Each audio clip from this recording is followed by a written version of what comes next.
Et nous, à notre niveau, je pense que pour ne pas trop me tromper, on est environ à peu près à 250-275 000 de graines d'arachide qu'on a exportées l'année dernière.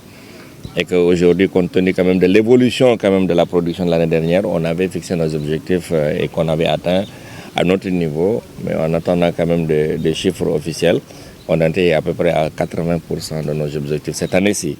Les statistiques de la production ne sont pas encore sorties. Je pense que nous aussi, en tant que citoyens modèles et disciplinés, je pense que compte tenu quand même des statistiques de production, on pourra dresser nos objectifs de production parce que nous ne sommes pas les seuls acteurs quand même de cette filière. Il y a les huiliers, il y a les semenciers, il y a la consommation domestique. On ne peut pas se prévaloir quand même d'être le facteur dominant de la filière. C'est pour cela que nous attendons les statistiques pour pouvoir quand même projeter quand même sur les perspectives d'exportation. Parce que si aujourd'hui, par exemple, si on dit on va exporter 500 000 tonnes et que la production aussi 500 000 tonnes n'est pas assez suffisante quand même pour exporter, ça veut dire qu'on va revenir aussi sur notre déclaration. Par prudence, c'est-à-dire que nous attendons quand même les statistiques officielles de la production pour pouvoir quand même s'exprimer quand même sur nos ambitions et nos expressions quand même pour pouvoir exporter.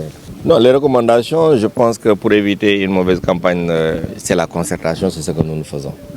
On est en train de faire des concertations, on n'a pas encore fini pour en sortir des recommandations. Je pense qu'à l'issue quand même de ces concertations, l'autorité quand même aura la bonne oreille pour pouvoir décider quand même d'une organisation saine, une organisation aussi équilibrée pour que tout le monde y retrouve son compte, pour que d'abord, on dit toujours d'abord que le producteur voit son intérêt d'abord, avant tout autre acteur. Je pense que nous et aussi huiliers, on n'est pas des ennemis, on est juste des adversaires de complémentarité. Je pense que cette année-ci, on va trouver quand même des compromis pour pouvoir quand même travailler ensemble et que tout le monde y trouve son compte et que le producteur aussi soit bien rémunéré.